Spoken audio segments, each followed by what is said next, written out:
नमस्कार, मैं वीरेश सिंह। आईटीआई के टॉक शो में आपका एक बार फिर से स्वागत है। आज का जो मुद्दा है वो रीएफिलिएशन और कुछ बनाए हुए डीजीटी के जो अचानक रूल आ गए हैं उस पे। तो ये वीडियो भी जो मैं बना रहा हूं एक बार फिर ये प्रधानमंत्री जी और धर्मेंद्र प्रधान जी के लिए जाएगा, क्योंकि अचानक ही कोरोना के बीमारी के बाद ये जो महामारी आई है मान्यवर, इसके बाद डीजीटी ने एक ऐसा रूल रेगुलेशन लिया दिया है जो आईटीआई, प्राइवेट आईटीआई के लिए बहुत भारी पड़ रहा है। मान्यवर, हो क्या रहा है कि बहुत सारे आईटीआई, 60% आईटीआई ऐसे हैं जो किराए पे चल रही हैं और 1 टेट 2 टेट 3 टेट है उन पे, और वो बहुत सालों से चल रही है, लगभग 2012-13, कुछ तो 10 से चल रही है, कुछ 8 से चल रही है, कुछ 12-13 से चल रही हैं, 15 से चल रही हैं, 16 से चल रही हैं, लेकिन बहुत सारी ऐसी आईटीआई 60% है जो 1 टेट पे 2 टेट पे चल रही है।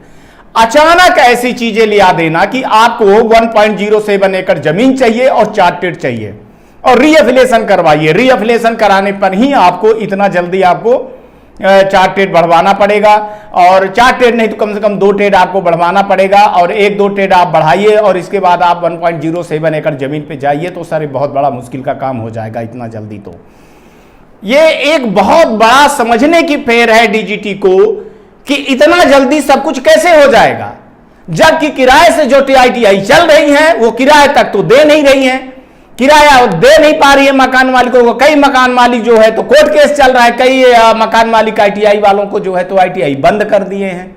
अब स्टूडेंट जाए तो जाए कहां और आईटीआई वाले जाए तो जाए कहां, बहुत सारी प्रॉब्लम खड़ी हुई है। तो इसलिए मान्यवर आपसे निवेदन है कि थोड़ा सा इसके बारे में सोचा जाए, क्योंकि ये जो अभी कोरोना की महामारी की बीमारी चली है सर, तो इसमें स्टूडेंट आए नहीं, फीस दिए नहीं, गार्जियनों ने फीस दिया नहीं, तो आईटीआई वालों के पास पैसा अब है भी नहीं किराया देने के लिए भी, और इंस्ट्रक्टर जो उनके यहां पढ़ा रहे हैं टीचर, उनको देने तक के लिए बहुत बड़ा संकट आ गया है सर। एक तो परीक्षा नहीं हुई है, परीक्षा में रोज आगे पीछे हो रही है, तो कुछ पैसा आ जाता था वो भी पैसा नहीं आ रहा है, लेकिन स्टूडेंट को परीक्षा करवाने से वंचित नहीं कर रहे हैं आईटीआई वाले। ये बहुत बड़ी बात है सर, बहुत बड़ी बात है। कुछ तो लड़के दे रहे हैं, कुछ नहीं दे रहे हैं, लेकिन मकान मालिक से इससे मतलब नहीं है। जो रेंट पे दिए हैं वो रेंट पे पूरा पैसा ले रहा है, कुछ तो हमको बताए कि सर ब्याज तक भी ले रहे हैं, नहीं दिए हुए हैं। तो इसलिए आपसे निवेदन है कि इसके बारे में थोड़ा सा सोचा जाए। मैं ये नहीं कह रहा हूं कि 1 टेट की ही आईटीआई चलाई जाए, लेकिन सर कम से कम 2 से 3 साल 4 साल दिया जाए टाइम। हालांकि डीजी ने 2 साल तक बोला है कि 2 साल तक आपको 4 टेट करना है और 1.07 एकड़ जमीन में जाना है, लेकिन सर उसको मैं ये बोलूंगा कि 2024 तक करा दीजिए। और अभी रीएफिलिएशन का जो है तो अभी रीएफिलिएशन का थोड़ा सा डेट बढ़ा दीजिए, 1 साल के बाद करवा दीजिए, 2 साल के बाद करवा दीजिए, या रीएफिलिएशन करवाइए। जिनकी 1 टेट है उनको बोलिए कि 5 साल हो गया हो, रीएफिलिएशन करवा लें, ठीक है, बहुत अच्छा है। जिनके पास है तो वो 2 टेट बढ़ा लें, जिनके पास है तो वो 3 टेट बढ़वा लें, जिनके पास नहीं है सर तो उनको मजबूर नहीं किया जाए, एक ही टेट पे उनका 5 साल का रिन्यूअल करवा लिया जाए। सर मैं रिन्यूअल के खिलाफ में नहीं हूं, ना कोई आईटीआई वाला है खिलाफ में, लेकिन सर ये ना कर दिया जाए कि आप रिन्यूअल करें तो 2 टेट आपको चलाना पड़ेगा, 2 टेट आपको करना पड़ेगा। इतना पैसा इनका इंफ्रास्ट्रक्चर खड़ा करने के लिए उसके पास नहीं है। उसको टाइम दे दीजिए 2 साल 3 साल की, अगर वो 2-3 साल के अंदर वो नहीं बढ़ा पाता है तो वो ना खोले। लेकिन मैं ये कहूंगा कि ये नए के लिए सही है सर कि आईटीआई का क्वालिटी मैनेजमेंट होना चाहिए, क्वालिटी और देना चाहिए। आपकी नई शिक्षा नीति के तहत में जो है तो आईटीआई को बेहतर बनाना चाहिए, उसमें मैं भी, आईटीआई वाले भी हैं सर। लेकिन शुरू में रूल चूंकि ये नहीं बनाए गए हैं तो अब आईटीआई वालों के लिए बहुत मुश्किल पड़ रहा है, जबकि 1 टेट वाला भी जो आईटीआई चला रहा है सर बहुत क्वालिटी मेंटेन कर रहा है। मैं सबकी बातें नहीं कर रहा हूं, लेकिन सर 60 से 70% ऐसे आईटीआई वाले हैं जो वास्तव में ट्रेनिंग देते हैं सर, तभी जॉब मिल रही है लोगों को, तभी लड़कों को प्लेसमेंट मिल रही है, नहीं तो ये चीजें नहीं होती। मान्यवर आपसे निवेदन है कि आईटीआई वालों को या तो कुछ थोड़ा सा फंड दिया जाए, स्कॉलरशिप का देखा जाए तो सर स्कॉलरशिप मिल नहीं रही, तो या स्कॉलरशिप मिल जाए, या इनको ऐसे सीएसआर का कुछ सर प्रोजेक्ट मिल जाए या फंडिंग हो जाए तो कुछ इनका चल जाए, क्योंकि ये भी अपने देश के लोग हैं, ये देश के इकोनॉमिक बढ़ाने में इनका भी हाथ है, ये भी भागीदार है। चूंकि सर एक चीज़ मैं बता दूं सर कि इंजीनियर मैनेजमेंट के लिए एमबीए और इंजीनियरिंग ठीक है सर, लेकिन वर्कर आपको मिलेंगे तो आईटीआई में मिलेंगे। और आईटीआई में ऐसा नहीं है सर कि गवर्नमेंट ही अकेली पूर्ति कर पाएगी, उसके लिए प्राइवेट में आना पड़ेगा। तो प्राइवेट में मैं इसके विरोध में नहीं हूं, ना आईटीआई वाले विरोध में है सर। थोड़ा सा ये जो संकट आया, अगर संकट ना होता तो ये चीज़ें ना की जाती। मान्यवर मंत्री जी, आपसे भी निवेदन है, प्रधान जी, धर्मेंद्र प्रधान जी, आप बहुत सुलझे हुए व्यक्तियों में से एक हैं सर, आप ध्यान नहीं दे रहे हैं, थोड़ा सा ध्यान दीजिए। और बहुत सारी गलतफहमियां हैं सर, डीजीटी को बोलिए कि अवेयरनेस प्रोग्राम करें। अचानक ग्रेडिंग बढ़ा देना सर, ग्रेडिंग कम कर देना और उनको क्वालिफाई ना करना रीअफिलिएशन के लिए भी समझ में नहीं आती। थर्ड पार्टी वाले जो जैसे ग्रेडिंग की है सर, हमको सब कुछ पता है। तो इसलिए ग्रेडिंग एक बार फिर से इनको अवेयरनेस अगर चला दिया जाता कि ग्रेडिंग का मतलब क्या है। आईटीआई वालों को लगा कि सेल्फ ग्रेडिंग करके, वो पहले था तो सेल्फ ग्रेडिंग करके अपना अपना बढ़ा लिए, वो जाने नहीं कि अगर हम ग्रेडिंग नहीं बढ़ाएंगे तो एडमिशन नहीं कर सकते हैं, हम ट्रेन नहीं बढ़ा सकते हैं, आगे आईटीआई खोल नहीं सकते हैं। इसका एक अवेयरनेस प्रोग्राम चलता, जिले लेवल पे चलता, गवर्नमेंट के जो प्रिंसिपल है वो चलाते, या फिर स्टेट लेवल पे जो अधिकारी थे चलाते, तब आईटीआई वालों को पता चलता। क्योंकि अब आईटीआई वालों को पता चल गया है सर, तो अब ग्रेडिंग करवाई जाए, अब सर एडमिशन के बाद ग्रेडिंग करवा दी जाए, इसके बाद जो है तो सर ये सारी चीजें लागू करवा दी जाए। मेरा आपसे ये अनुरोध है कि थोड़ा सा आप व्यक्तिगत होकर के सर इसको लीजिए, और डीजीटी के अधिकारियों को बुलवाइए, प्राइवेट एसोसिएशन को बुलवाइए, और एसोसिएशन वालों को बैठा करके सर सब रूल रेगुलेशन बनाया जाए। सब सर इस भारत के विकास के लिए तैयार है, सब आगे बढ़ाने के लिए तैयार है सर। सर कोई पीछे नहीं जाना चाहता है, कोई वो पुरानी पद्धति पे नहीं जाना चाहता सर। लेकिन थोड़ा सा मेरा कहने का मतलब ये है कि सर थोड़ा टाइम दे दिया जाए, थोड़ा सा ऐसा कर दिया जाए। अचानक बोल दिया गया सर कि सीआईटीएस वाले लगेंगे, तो सर क्या होता है कि सीआईटीएस के कर्मचारी मिलना सर, फैकल्टी मिलना बड़ा मुश्किल का काम है, हर जगह पे नहीं है उपलब्धता। मध्य प्रदेश में एक टोएट है सर, गवर्नमेंट का टोएट है, प्राइवेट है नहीं है। प्राइवेट भी खोलने के लिए टोएट कैसे किया जाए सर कि सीआईटीएस वाले मिल जाएं। तो कुछ सर फंडिंग करिए, कुछ थोड़ा सा पैसा सर दीजिए, या सीएसआर प्रोजेक्ट इनको दीजिए सर, सीएसआर की फंडिंग करवाइए सर। जैसे आपने थर्ड शिफ्ट बंद करवा करके उसमें सर प्रधानमंत्री कौशल विकास योजना का किया है, तो इनको आईटीआई वालों को सर स्किल इंडिया का जो ट्रेनिंग है वो बाय डिफॉल्ट दे दिया जाए सर, कि अगर आपके पास समय है, आपके पास स्टेट खाली है, आपके पास अगर जगह है, तो आप जो है तो बाय डिफॉल्ट गवर्नमेंट के ट्रेनिंग को चला सकते हैं। कुछ फंडिंग आएगी तो ये भी सर बेहतर करेंगे।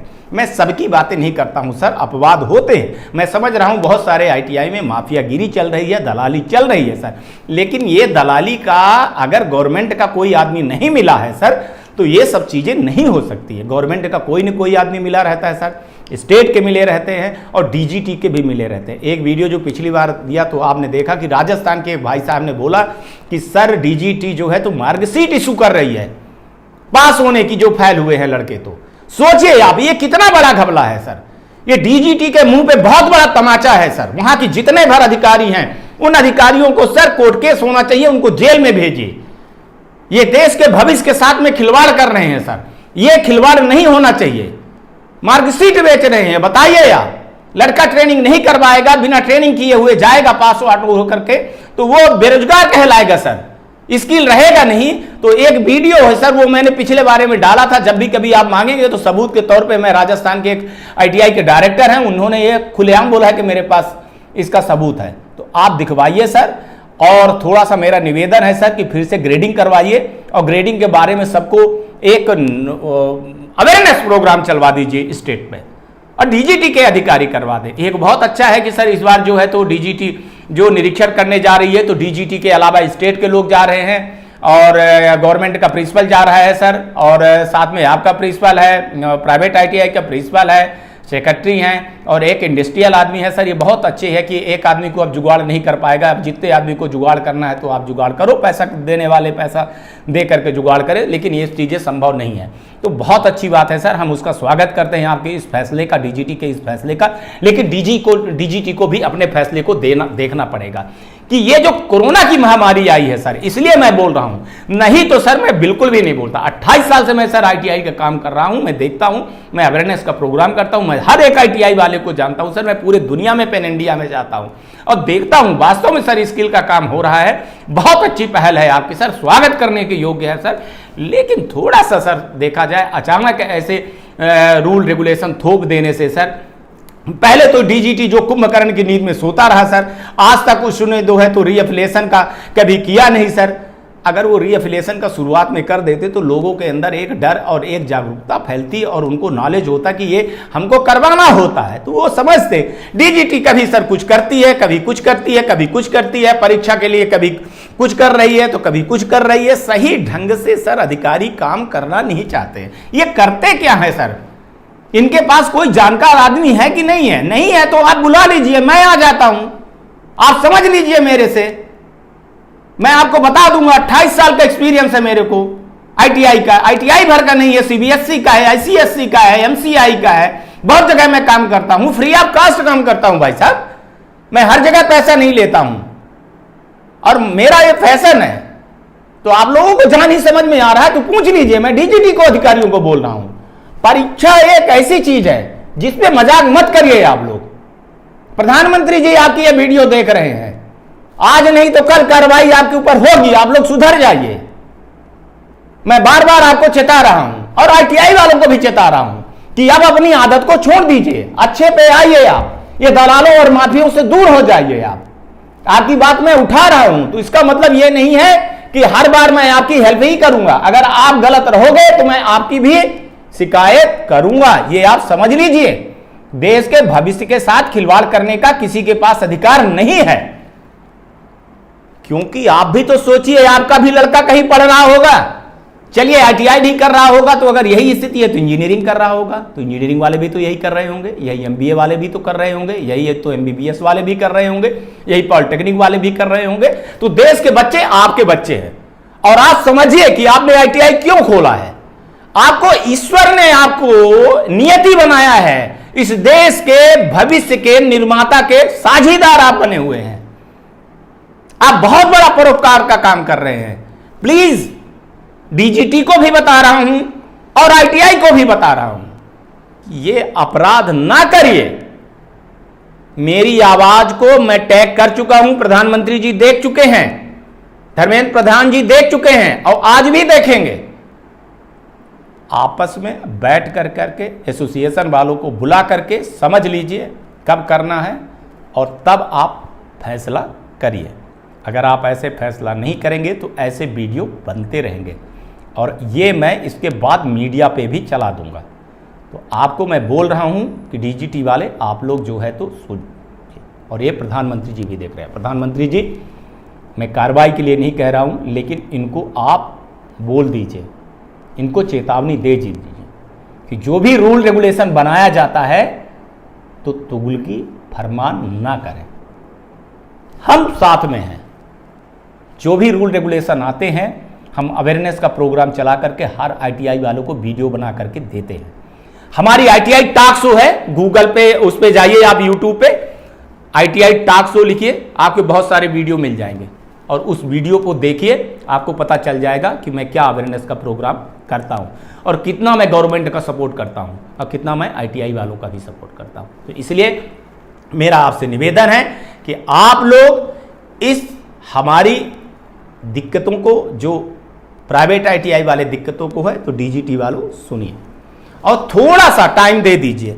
अभी आप रीअफिलिएशन कराना है तो बिल्कुल रीअफिलिएशन करिए, लेकिन जिनके पास एक ट्रेड है तो उनका कर दीजिए, उनको बोल दीजिए, एक एफिडेविट ले लीजिए कि 2024 के बाद अगर आप नहीं करोगे तो हम आपकी आईटीआई बंद कर देंगे। तो वैसे भी वो क्या करेंगे, अगर उनको खोलने की औकात होगी, उनके पास पैसा होगा, संसाधन होगा तो वो खोलेंगे, नहीं होगा तो वो बंद कर देंगे। क्या करेंगे फिर वो। इसलिए आपसे हमारी विनती है कि आप लोग थोड़ा सा सोच समझ करके रूल रेगुलेशन बनाइए, और जब रूल रेगुलेशन बनाइए तो 1 महीने 2 महीने 3 महीने में कोई नहीं कर सकता है। ये जादू नहीं है, जादू की छड़ी नहीं है। एक सेशन के लिए बनाइए कि ये अब अगले सेशन में होगा। आप अगर जो चीज अभी बनाए हैं, अभी रीअप्लिकेशन का कहते तो आप ये कह देते कि ये जनवरी में होगा, 2022 के लिए है, 21 के लिए। अभी जुम्मे अभी आईटीआई खुली नहीं है, पूरी आईटीआई स्टूडेंट आ नहीं रहे हैं, पैसा आ नहीं रहा है, वो कहां से इतना बड़ा पैसा लगाएगा बताइए आप। अगर आपकी ही आईटीआई होती तो आप लोग क्या करते। क्या ये अलग है क्या? इस देश के ही है ना, इस देश की जीडीपी में, इस देश की प्रगति पे इनका भी योगदान है। ये स्टूडेंट को निकाल रहे हैं, स्किल कर रहे हैं। तो मेरा आपसे हाथ जोड़ करके विनती है, आप लोग थोड़ा सा इनको राहत दीजिए, टाइम दीजिए। 2022 में करिए रीअफिलिएशन का। इनको तब तक में टाइम दे दीजिए आप कि आप लोग अपना अपना ये कर ले। और सर जो आप लोग निकाल देते हो ना ये फरमान, तो थोड़ा सोच समझ के फरमान डाला करिए आप लोग, देख करके समझ कर। सारी गवर्नमेंट की आईटीआई से हिंदुस्तान का जो है तो वर्कर तैयार नहीं हो पाएंगे, स्किल नहीं हो पाएगी, प्राइवेट को आना पड़ेगा। आप खुद ही प्राइवेटाइजेशन कर रहे हो, बहुत सारी चीजें प्राइवेट चल रही है, गवर्नमेंट में हो क्या रहा है, और गवर्नमेंट में से अच्छी ट्रेनिंग प्राइवेट आईटीआई में हो रही है। इसलिए मेरा आप लोगों से निवेदन है, तीनों लोगों से, मंत्री जी से भी, प्रधानमंत्री जी से भी, डीजीटी से भी, और स्टेट गवर्नमेंट से भी, और प्राइवेट आईटीआई वालों से भी मिलजुल करके काम करें, देश को आगे बढ़ाएं। यही हमारा मिशन है और यही हमारा ध्येय है। इस कोरोना के महामारी में सब कुछ ठीक हो जाएगा, बहुत जल्दी सब कुछ ठीक हो जाएगा। और आप लोगों से निवेदन है कि आसपास सफाई रखें, प्रधानमंत्री जी का योजना ये आप लोग चलाइए, और कोरोना के महामारी में टीका जरूर लगवाइए, लोगों को प्रेरित करिए, और थोड़ी सी दूरी बनाए रहिए, मास्क जरूर पहनिए, और आपकी आवाज़ ऐसे हम उठाते रहेंगे। आप अपने मुद्दे आप हमको जो लिख करके देते हैं, वीडियो भेजते हैं, व्हाट्सअप करते हैं, उनको मैं काफ़ी रिसर्च करने के बाद, पढ़ लिख करके बाद ही उठाता हूँ। तब तक के लिए अपना आप ध्यान रखिए। आज तक के लिए इतना ही, फिर मिलूँगा नए मुद्दे के साथ में। जय हिंद, जय भारत।